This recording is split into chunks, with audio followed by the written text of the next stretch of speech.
बर्तमान आम plus two रो science एवं आर्ट्स रो समस्त विषय आलोचना करिसेंती। तो आसंतु बर्तमान आम देखिबा आपण माने जदि प्लस टू रे आर्ट्स किंबा साइंस छाड़ी आपण जदि अकाउंटेंट लाइन रे जीवा पई चाहुचंती तेबे आपण मानकू कॉमर्स पाठटी पढिबा को पड़िबो। तो देखो कॉमर्स पाठ रे आपण मानकू 6टी सब्जेक्ट रहिबो एवं आमे कहि रखुछु आपण को प्लस टू टा 2 वर्ष कोर्स रहिबो। आपण को ड्यूरेशन 2 वर्ष रहिबो। एथिरे कॉमर्स रे आपण मानकू 6टी सब्जेक्ट रहिबो। जेमिति आमे पूर्वरु कहिलु दुईटी आपणकर कंपलसरी रहिला एमआईएल एवं इंग्लिश रहिला। एहा सो आपण मानकू आउ 4टी सब्जेक्ट टोटल 600 मार्क 200 मार्क हो गला। आउ 400 मार्क पई आपण मानकू बाछिबा पड़िबो।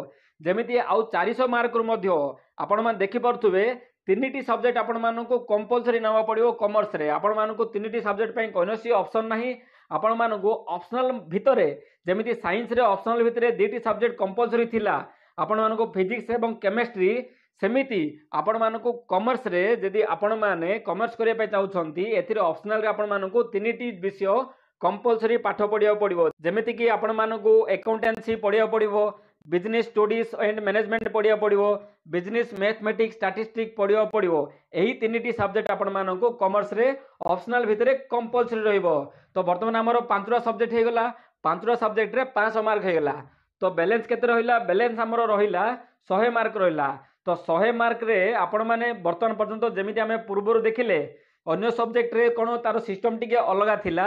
वर्तमान कॉमर्स रे टिके बैलेंस गोटे सब्जेक्ट बाछिया पई आर टिके सिस्टम अलगा अछि। जेमिति कि आपण माने डिस्प्ले देखि परथुबे एठी हमें आपण मानकू देखै दउचु फर्स्ट ईयर एवं सेकंड ईयर एठी मेंशन करिचु।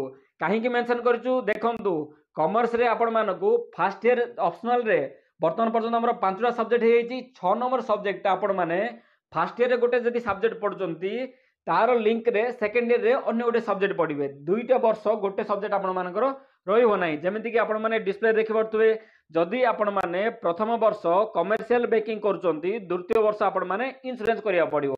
जदि आपण प्रथम वर्ष फंडामेंटल कोर्सटा करूचंती द्वितीय वर्ष आपण मानकू कॉस्ट अकाउंटिंग करिया पड़िबो। आपण जदि सेटलमेंट शिप करूचंती तो आपण मानकू द्वितीय वर्ष बिजनेस इकोनॉमिक्स करिया पड़िबो। आपण मान जदि करूचंती कमर्शियल जियोग्राफी द्वितीय वर्ष आपण मान करिया पड़िबो रूरल डेवलपमेंट। आपण मान जदि कंप्यूटर एप्लिकेशन प्रथम वर्ष 1 करूचंती आपण मानकू द्वितीय वर्ष कंप्यूटर एप्लिकेशन 2 करिया पड़िबो। आपण मान जदि इंफॉर्मेशन टेक्नोलॉजी 1 करूचंती प्रथम वर्ष रे इंफॉर्मेशन टेक्नोलॉजी 2 करिया पड़िबो आपण मानकू द्वितीय वर्ष रे।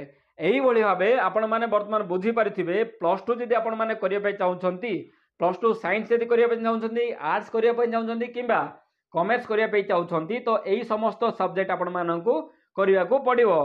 तो संग माने आपण माने वीडियो को शेष पर्यंत देखिथिबारु आपण मानकू बहुत बहुत धन्यवाद। एही भली भाबे नुआ नुआ अपडेट नुआ नुआ वीडियो पाइबा पई आम चैनल को सब्सक्राइब करंतु एवं बेल आइकन उपरे क्लिक कर दियंतु। सबुदिन सकाळ 8 घंटा समय रे एही भली अपडेट पाइबा पई।